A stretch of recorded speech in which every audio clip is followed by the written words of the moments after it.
Thank you. Mr. Torres. Thank you. America to me is the greatest country on earth, and there's no challenge that American ingenuity cannot overcome. But when it comes to the strategic competition with China, America is in a far more fragile position than most Americans realize.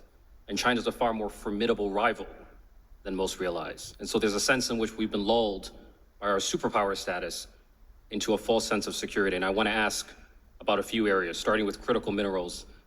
Dr. Campbell, do you agree that critical minerals and rare earths are central to the defense and decarbonization of the United States? Yes. Which country controls almost all of the world's rare earth mining? China, and as you understand, I know it's not just the. Well, you're anticipating my next question. Sorry. Which country controls almost all of the critical mineral processing and refining? China. Yes. Do you think the United States is in a position to deter a foreign adversary who has a chokehold on the core components of our military defense? Makes it that much more challenging at this moment.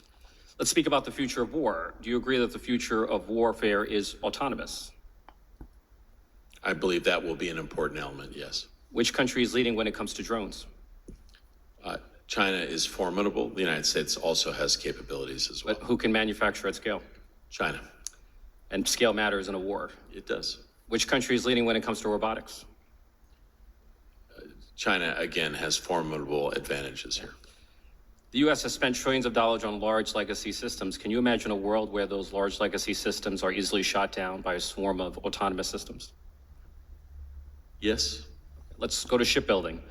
During World War II, the United States emerged as the arsenal of democracy, building a total 270,000 vessels, including 2,700 Liberty ships in just 4 years. Which country is leading at the moment when it comes to shipbuilding? China dwarfs us both in commercial and military shipbuilding. And the former Secretary of the Navy would agree with you. He said that one Chinese shipyard has more capacity than all of our ships combined. China's shipbuilding capacity is over 23 million deadweight tons. The United States, less than 100,000 deadweight tons.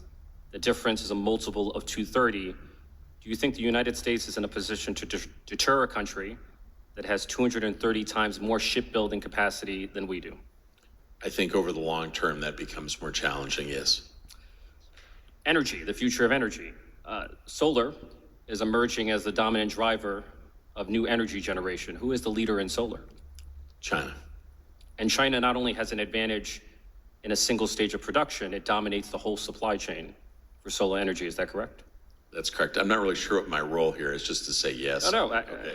All right. But that's, I think the point that you're making. But I'm going to summarize, and then I'm going to ask each of you to. All right. So, but because I think it's important, the depth of America's vulnerability is poorly understood, even here in Congress, I feel. But China controls the critical minerals core to America's defense and decarbonization.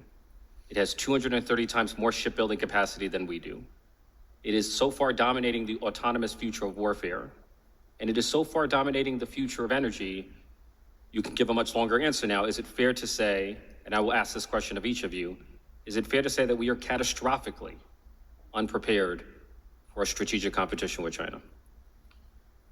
So I think the point that you made in any comparison between the United States and China, China has substantial advantages in a number of areas. You didn't talk as much about technology, which I think is the key area that we have to worry about. You also touched a little bit on manufacturing. We're slightly ahead in AI. Well, I would just simply say, if you look at the critical technologies, AI, 5G, synthetic biology, and robotics, and look at where they came from 10 or 15 years ago and where we are today, I think even if we have a couple of months lead in a few areas, you got to be concerned. And so I think the general picture that you're painting is accurate. What we often hear right now are folks that point to a couple of weaknesses in China's overall approach: aging economy, indebtedness. The truth is China has substantial capacities that we're going to have to deal with, and ultimately they do have significant advantages in a number of areas that are going to be critical. So I'm completely aligned with you on Although speaking of indebtedness, we, the United States, are presently spending more on debt service than we are on our national defense. Yeah. I don't know if you have any further thoughts. I'll